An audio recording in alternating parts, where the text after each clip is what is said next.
बड़े बड़े आम, मलिया का दिन, महके बगीचा, हंसे हर बिन।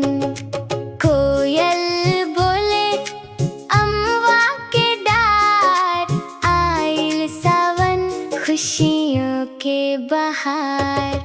ठंडी ठंडी हवा बहे धीरे, हरियर खेत चमके नगीने। संगी साथी गावे मिलके, गूंजे गाँव खुशी के सुर में। मई बनावे आम के अचार, रस से भरल हर एक थार।